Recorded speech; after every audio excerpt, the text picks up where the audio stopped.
राधे राधे दोस्तों, आप सब कैसे हैं मुझे कमेंट करके बताइए। और आज मैं आपके लिए एक अद्भुत लीला बताने के लिए जा रही हूँ। और वो लीला किसने रची है?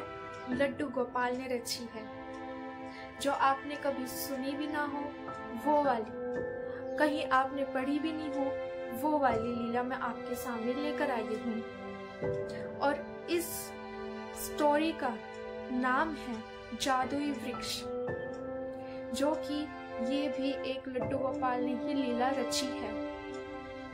चलो आइए स्टार्ट करते हैं अपनी लड्डू गोपाल की लीला। एक जंगल था वृंदावन में, और वो जंगल जादुई था, जादुई जंगल था।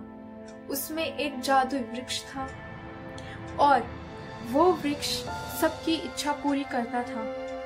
और जो भी लोग अपनी प्रॉब्लम्स बताते थे उसका सॉल्यूशन वो 1 सेकंड में कर देता था। पर एक दिन वृंदावन के लोगों ने देखा जंगल में कि वहां पे वृक्ष है नहीं, वो वृक्ष कहाँ चला गया।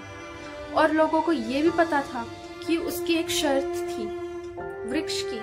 और वो शर्त कौन सी थी वृक्ष की? वो वृक्ष की शर्त थी कि छल कपट वाला लोग, जो झूठे लोग हैं, जो छल कपट करते हैं, उसकी प्रॉब्लम वो कभी सोल्व नहीं करेगा। अगर उन्होंने छल कपट किया और वो उसके पास गया तो उसकी मृत्यु निश्चित है, मतलब कि उसकी डेथ हो जाएगी अगर वो वृक्ष के पास गया भी तो वहां पे छल कपट वाले, ना चोर ना झूठे लोग वहां उस जंगल में कभी नहीं जाते थे। उन्हें पता था कि हम छल कपट करते हैं, इसलिए वो नहीं जाते थे। फिर एक दिन क्या हुआ, जंगल में वो वृक्ष गायब ही हो गया। लोगों को पता चला कि वृक्ष गायब हो चुका है। अब हमारी प्रॉब्लम सॉल्व कैसे करेगा और कौन करेगा? लोगों को इतनी टेंशन हो गई जिसके कारण वो श्री कृष्ण के पास गए। वृंदावन के लोगों ने श्री कृष्ण जी से कहा, श्री कृष्ण जी ये वृक्ष कहाँ चला गया है, अब हमारी प्रॉब्लम कौन सॉल्व करेगा? फिर श्री कृष्ण ने बोला कि वापस आ सकता है वृक्ष। फिर लोगों ने पूछा कि कैसे आएगा? फिर श्री कृष्ण ने बोला कि उसे एक शर्त थी उसकी कि कोई भी छल कपट वाला व्यक्ति वहां ना जाए। इसलिए हम अपने दिल से, अपने मन से एक संगीत गाएंगे, मधुर संगीत, जिससे कि वापस आ जाएगा वृक्ष। और फिर सबके सब वृंदावन के लोग उस जंगल में गए, जादुई जंगल में, और वहां पे और साथ में लड्डू गोपाल भी गए। और लड्डू गोपाल और जो वृंदावन के लोग थे वो सब संगीत गाने लगे। वो इतना सुंदर था, इतना अद्भुत संगीत था, जिसके कारण जो पक्षी थे पेड़ पे, जो जानवर थे, जो लहराती हवा थी, बिल्कुल स्टॉप हो गई, स्थिर हो गई। वो क्यों? क्योंकि इतना सुंदर मधुर संगीत कौन नहीं सुनेगा। तो सबके सब सुनने के लिए बिल्कुल शांत हो गए। और वो संगीत इतना सुंदर था, बहुत ही ज्यादा। फिर वो वृक्ष को इतना पसंद आया कि वृक्ष वापस आ गया। और वृक्ष वापस आने पे लोग बहुत ज्यादा खुश हुए।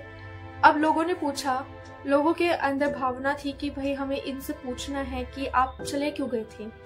फिर वृक्ष से लोगों ने पूछा कि आप कहाँ चले गए थे, आप यहाँ पे क्यों नहीं आए?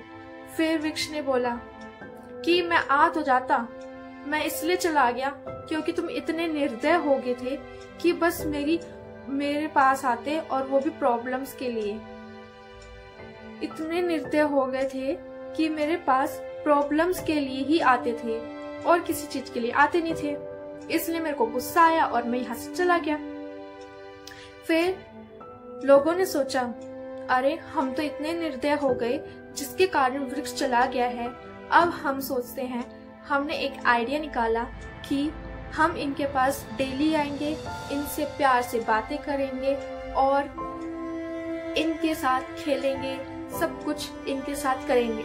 और अगले दिन से ही लोग स्टार्ट होने लग गए आना वहाँ पे वृक्ष के पास, और उनसे बातें करने लगे और उन्हें बहुत ज्यादा प्यार करने लगे। कहते हैं ना, पौधों के अंदर, वृक्ष के अंदर, हर एक पेड़ पौधों के अंदर जान होती है।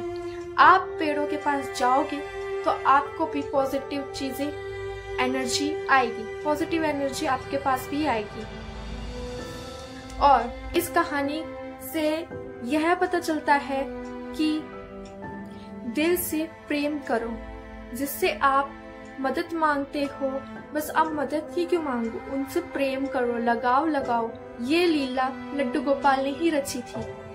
लड्डू गोपाल ने ही वृक्ष को गायब किया था, जिससे कि लोगों में स्वार्थपन ना आए कभी भी। और इसके साथ ये कहानी समाप्त होती है। और आपको ऐसी स्टोरीज और चाहिए तो प्लीज सब्सक्राइब कीजिए, मेरे चैनल को सपोर्ट कीजिए, लाइक कीजिए, शेयर कीजिए। और आपने जो मेरे पिछले वाले व्लॉग्स नहीं देखे हैं, मैंने उसका लिंक डिस्क्रिप्शन में डाल दिया है, वो प्लीज आप जाके देखिए। और मैं ऐसी ऐसी स्टोरीज और लेकर आऊंगी, और जितना हो सके इस चैनल को शेयर कीजिए। जय श्री राधे।